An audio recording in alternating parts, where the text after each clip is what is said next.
강의 들어가기 전에 몇 가지만 제가 재미난 말씀을 좀 드리고 싶은데, 백낙청 선생님하고 원광대학교 총장 박맹수 교수하고 셋이서 여기서 대담을 했거든요. 도올TV에서도 그게 아마 내달 초에는 나갈 겁니다. 근데 창작과 비평이라고 하는 우리나라에서 가장 어떤 의미에서 가장 많은 영향을 주었다고 말할 수 있고, 근데 그 창작과 비평이 지금도 상당히 좋은 잡지로서 역할을 하고 있어요. 그래서 근데 사실 내가 그 어디 내 글을 어느 딴 조직에다 낸다는 것은 아마 요번에도 경험들을 했겠지만 그건 상당히 어려운 문제예요. 그 여러 가지로 그 여러 약속이 있기 때문에, 예를 들면 리기 문제 같은 것도 난 쓸 적에 리기론이라고 쓴단 말이야. 왜냐면 이걸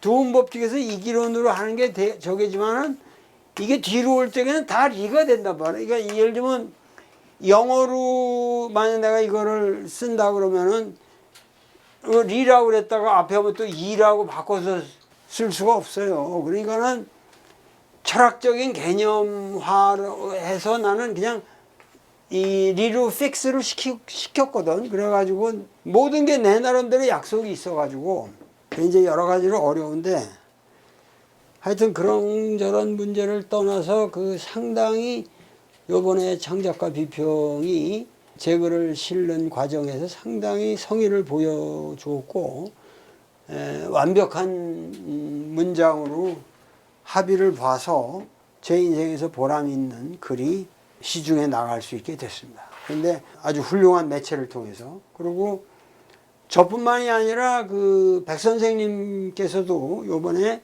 이 대화야말로 내 인생에서도 가장 거대 담론으로서 상당히 보람을 느끼는 그런 작품이다, 그렇게 말씀하셨고, 박맹수 총장도 뭐 마찬가지겠지만은, 그래가지고 요번 월말에 나오는 그 창작과 비평에 실리는 세 사람의 대화는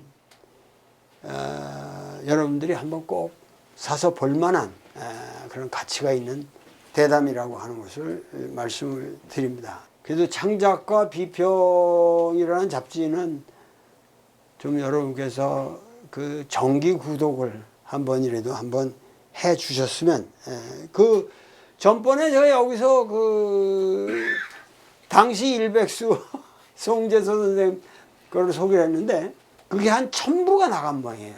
그러니까 우리 현재 이 독서계에서 우리 도올TV의 이 영향력이라고 하는 거는 어떤 매체를 통해서도 1000부가 나가는 거는 그렇게 그 가볍게 내가 소개를 했는데 그건 유례가 없습니다. 사람들이 다 놀래가지고, 송 선생님이 그 굉장히 그 사람이 사교성이 좀 없어가지고 편지도 안 하고 아니 전화도 없고 편지도 잘 안 하는 사람인데 그거를 봤다고 그래요. 이 유튜브 볼 줄을 모르는 사람이에요. 근데 누가 유튜브 보게 해줘가지고 남의 유튜브로 자기가 보고 편지까지 써서 보냈더라고. 감동을 해가지고 이게 어떻게 안 나갈 책이 이렇게 나갔냐고. 그런데 우리 창작과 비평도 최소한 요번 호만은 가을 거지, 가을호 개간지니까 1년에 4번 나오는데 뭐 1년 구독해봐야 그게 한 6만 원밖에 안 된대요. 그러니까 여러분들이 좀 그리고 요번 호는 그래도 제가 쓴 건데 백 선생님도 그렇게 그 공을 들이셨고, 그런데 송재수 선생 거보다는 더 나가야 되지 않겠습니까? 그거는 좀 안 나가면 내 체면이 안 쓴단 말이에요. 그러니까 여러분들께서 요번 창작과 비평만은, 아니 그리고 여러분 절대 후회 안 할, 진짜 그거는 뭐 훌륭한 세기적인 담론이라고 확신합니다. 그런데 그 주제가 동학이고 우리 동경대전을 어떻게 이해할까 하는 테마를 가지고 굉장히 다양한 시각에서 제가 여기서 강의하는 거 외로도 굉장히 다양하게 소개를 하고 있기 때문에 제가 여러분들께 매주 소개를 할 겁니다. 그 얘기를 할 거니까 요번에 여러분들 좀 제 체면을 세워 주셨으면 감사하겠습니다. 그렇고 그 재미난 지금 지난 시간에 내가 강의를 한 내용과 관련 지어서도 그건 여러분들이 이게 실증적인 얘기인데 여기 한국학중앙연구원 한국학대학원 교육학 전공으로 박사학위 논문이 나오는데 이 논문을 쓴 사람이 바트 치맥이라고 몽고 학생이에요. 몽고 학생인데 이제 외몽고 울란바토르에서 와가지고 지금 교육학 전공을 하는데 내 교육 입국론을 몽고로 번역을 했어요. 번역을 해서 몽고에서 출판을 했는데 교육학적인데 이게 뭐냐면 퇴계와 칸트의 교육론 비교라고 나가는데 퇴계의 성학 10도를 반드시 보셔야 돼요.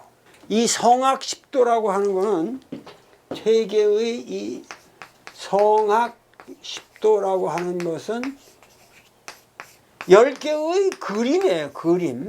10개의 그림인데 이렇게 도표로 돼 있는 것들이 쭉 이제 이렇게 10개 되어 있고 여기에 대한 자세한 해설을 써놓은 건데 여기에 이제 그 핵심적인 퇴계 사상이 여기에 표현되어 있을 뿐만 아니라 그야말로 동아시아 문명의 모든 사유 체계가 이 성합 10도에 다 응축되어 있다고 말해도 과언이 아닙니다.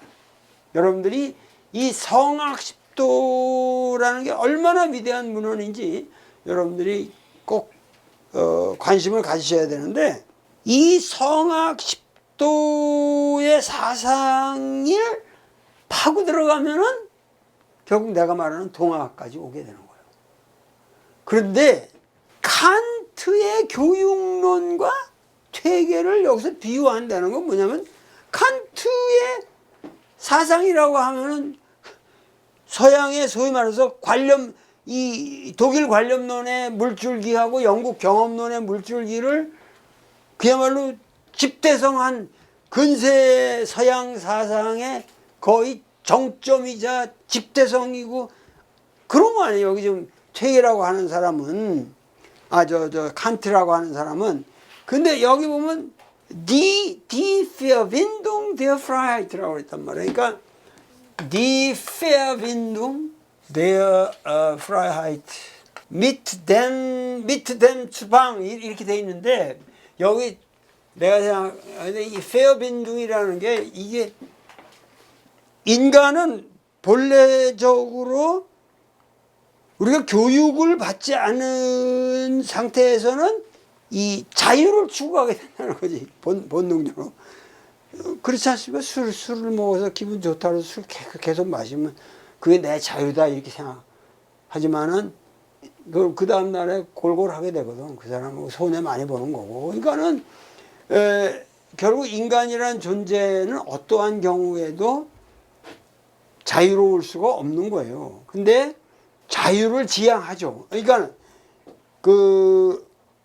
그런데 그거를 갖다가 여기 페어빈둥이라고 했지만 이게 자유의 강제라는 말을 썼는데 자유의 강제라고 여기 보면은 경과 그러니까 퇴계의 교육론을 여기서 말하는 성경의 경으로 지금 성경의 경으로 표시를 하고 칸트의 교육론의 핵심을 자유의 강제라고 칸트가 여기 퀘니스베르그라고 하는 이 대학에 교수를 했는데 퀘니스베르그 대학에서 교수가 되면은 교육학이라는 이름의 강의를 하나를 꼭 해야 된대요.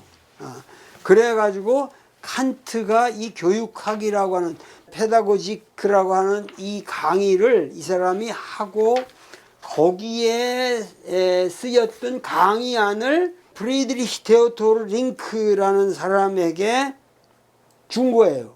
그래가지고 그 강의안을 그대로 낸 거니까 이거 칸트의 정확한 문장이죠. 칸트의 정확한 문장인데 이게 우리나라 여기 이런 아카넷에서 임마누엘 칸트 백종현 옴겜 그래서 교육학이라는 이름으로 나왔거든요. 여러분들이 꼭 이것도 사서 보실 만한 아주 대단한 작품인데 여기 보면은 인간은 교육해야 할 유일한 피조물이다 이러고 이제 출발이 하거든.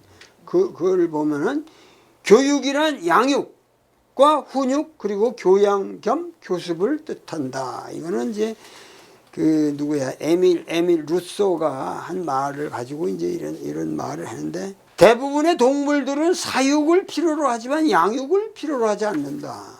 양육이란 곧 어린아이들이 자신의 능력들을 해롭지 않게 사용하도록 하는 부모의 보살핌을 뜻한다. 훈육 내지 훈도는 동물성을 인간성으로 변혁시킨다. 한 세대가 다른 세대를 교육한다. 그때 그 최초의 시작을 사람들은 어떤 미개의 상태에서 찾을 수도 있고 또 어떤 완전히 완성된 상태에서 찾을 수도 있다.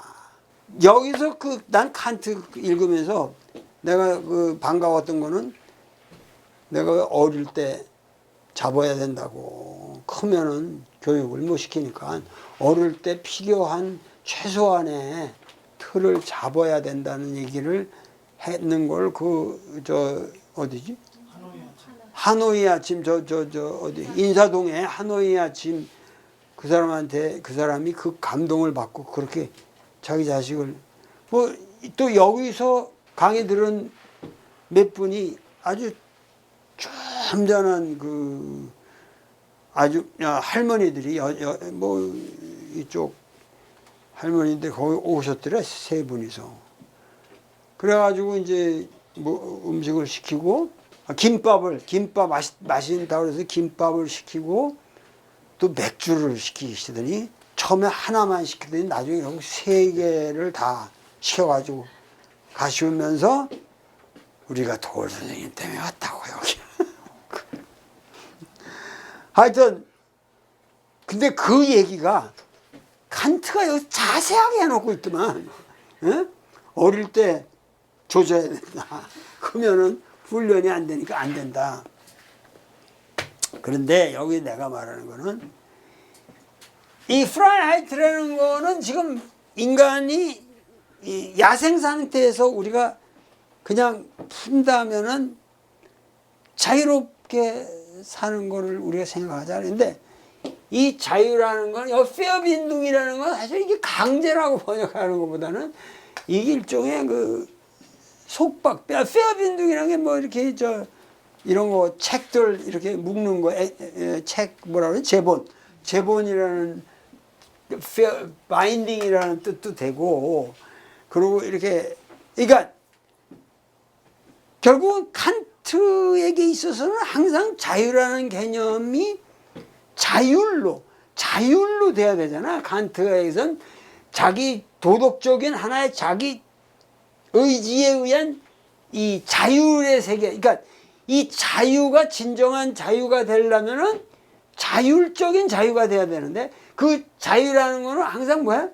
자기가 스스로 자기에게 대해서, 이제 칸트가 좋아하는 말은 입법을 해야 된다는 거지. 입법을 해야 되나.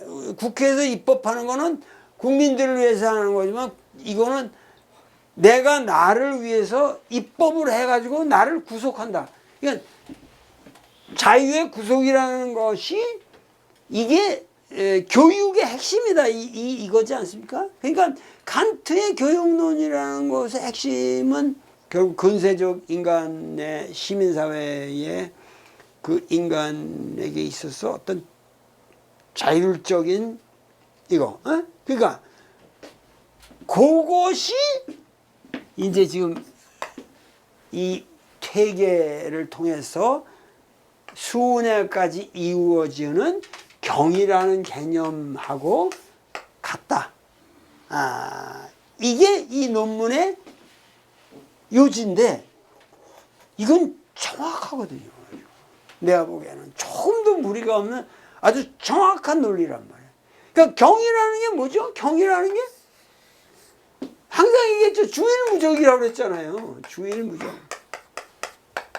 주일무적이고, 그러니까 주일이라고 하는 건 흐트러짐이 없는 하나의 어텐션. 그러니까 어떠한 이 삶의 문제에 있어서 이 프라이하이트를 자기가 스스로 견제하면서 어떤 집중하는 이게 주일무적 아니에요. 그러니까 이 주일무적이라는 말도 쓰고 정치, 아주 정제, 정치, 연수, 엄숙이라는 건 아주 근엄하게, 아주 이 정갈하게 자기를 단정하게 하면서 그러면서 여기 상성성법이라는 말을 쓰거든요. 항상 이거는 뭐냐면 성성이라는 항상 alert, 항상 깨어있는 상태로 있는 거죠. 이 졸면 안 된단 말이에요. 항상 깨어있는 상태고 기심, 수렴, 항상 수렴을 해서 불용일물이라, 불용일물. 어떠한 외적인, 그러니까 욕심을 나게 만드는 물을 들이지 않는다. 불용일물. 하나의, 거기에 이렇게 쓸리지 않는다. 그러니까는 여기 경이라고 하는 거는, 우리 이 칸트에게 쓰는 하나의 그런 뭐랄까 그 인간의 이게 좀 아무래도 루소의 경우는 이런 말을 안 써요. 루소의 경우는 왜냐하면은 루소의 경우는 자연 상태의 인간을 구속해야 될 인간으로 보고 있는 게 아니잖아요. 에밀의 그 논점은 뭐냐면 인간이라는 게 그렇게 구속돼야 할 존재가 아니고 완벽한 성선적인 신념이 있는 사람이 루소란 말이에요. 근데 칸트는 그런 신념은 없는 거지, 지금. 어떤 면에서. 인간은 도덕적이기 위해서는 자기 자유를 구속할 줄 알아야 된다. 이것이, 이게 좀 다르지만은. 그러니까 여기는 어떤 면에서 좀 성악설적인 그 측면도 있지만은 우리 여기 퇴계의 경이라고 하는 것은 사실은 이거는 근본적으로 여기 나오지만 중용에서 말하는 성과 관련되어 있는 거거든요. 이거는 천지지 성을 나의 존재로 이렇게 받아들이는 그것이 경이란 말이야. 이 성이라고 하는 것이, 그 경이라고 하는 것이 단순하게 뭐 공경한다 이런 게 아니라 이 대자연의, 천지 대자연의 이 생물지심의 그 성, 그러니까 중용에서 말하는 성, 중용에서는 뭐라고 그랬죠? 하여튼 그 성이라는 게 성자, 성이라고 하는 것, 성자는 천지도야 그랬잖아요. 그리고 여기다가 성지자, 그러니까 성 그 자체는 하늘의 도고 이 하나님의 도라고 말할 수 있는 거지. 그러니까 이 성해지려고 끊임없이 이게 동사적인 용법을 끊임없이 노력하는 것은 인지도야. 사람이 인지도야. 그러면서 아주 그 대단한 말을 하잖아요. 여기 말하기를 자성명. 이게 너무 좋잖아. 성으로부터 밝아지는 것을 말해서 성이라 하고, 이게 위지성이라, 이건 성으로부터 저 천지의 그 하늘, 그러니까 수운으로 말하면 그 하늘님으로부터, 하늘님과의 해우에서 밝아져 내려오는 세계가 나의 본성이고, 자명, 이 밝은 세계로부터 저 성해지는 거, 밝음으로부터 성해지는 것이 위지교다. 그것이 바로 교육이다. 인간의 교육이다. 그러면서 성한즉 명의요, 성즉 명의요, 명한즉 성이라. 명즉 성의. 그러니까 우리가 중용에서 이미 이런 얘기를 쭉 했지만은, 이런 것이 퇴계에 있어서도 뭐냐면, 퇴계의 성학십도에서 내가 가장 감동을 받는 것은 천명이라는 말을 끄집어내진 않아요. 그러니까 천명이라는 말만 해도 어느 정도 상당히 아직 하늘님으로부터의 명령이라고 하는 상당히 인격적인 냄새가 있는데, 그런 천명이라는 것을 퇴계는 싹 배제하고 오로지 인간의 주체적으로 인간이 어떻게 인간다울 수 있느냐. 퇴계 고민을 보면은 굉장히 인간 주체적인 그런 어떤 굉장히 깊게 파고 들어가는 게 있거든. 그러니까 그 퇴계학의 그 핵심을 우리가 파악하지 않으면은 수운도 이해를 못 한다는 거예요. 같은 거예요. 근데 그것과 칸트의 페어빈둥, 이것도 결국은 경우의 문제다. 그건 무슨 얘기냐 하면은, 결국은 서양 문명이라는 게 결국은 칸트 정도에 와서나 비로소 우리가 말하는 경의 문제. 그러니까 내가 잠깐만 우리 사상의 세계사전 위상을 여러분들이 정확하게 알아야 한다는 것 자체가, 오늘 이런 논문이 중요한 게 아니라 현실적으로 칸트의 수준이 지금 퇴계가 도달한 어떤 정신적인 영역, 정신적인 깊이를 아직 못 도달했다고도 말할 수 있다는 얘기예요. 성학십도랑, 여러분들이 성학십도하고 이 칸트의 교육학이라는 걸 한번 객관적으로 놓고 비교해 보라고. 내가 보기에는 훨씬 이게 천박합니다. 훨씬 이것이 퇴계의 그 복합적인 논의에 올 수가 없어요. 거기서 누구야? 수운에 오면은 이거는 완전히 다른 차원으로 또다시 비약하게 된다는 거죠.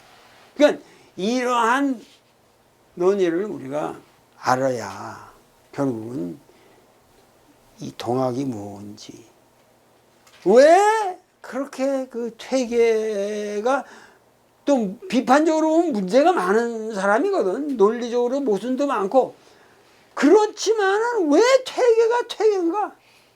나도 퇴계를 좋아하지 않아요. 나 안동 사람들 너무 뻣뻣하고 그냥 퇴계가지고 폼을 많이 잡기 때문에. 그러나 퇴계의 위대함이라는 건 말할 수가 없는 거죠. 우리나라 사상가 중에서 퇴계만큼 모든 감동을 주는 사상가가 없어요. 일본이나 중국이나 모든 현재 시점에 있었어도.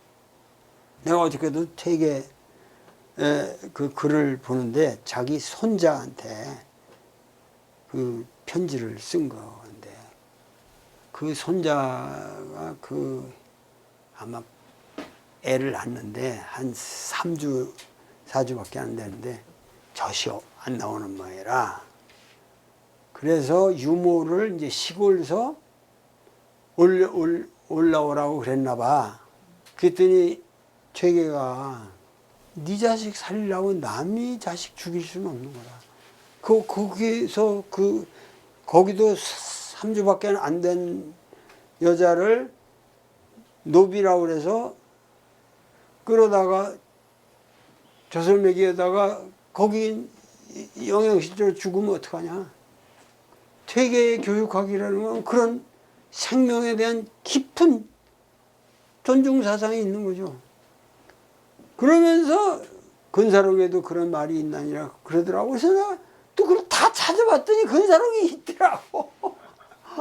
그 근사록에 뭐라 하냐면 돈이 좀 많이 들더라도 퇴계가 그런 말을 해. 그거를 개를 데려오지 말고 한 6주, 7주를 참고 개가 시골에서 죽이라도 먹을 수 있을 때 그 종을 끌어올리든가 그게 안 되면 그 여자를 그냥 오라고 그러지 말고 애를 데리고 와서 서로 나눠 먹게 해라.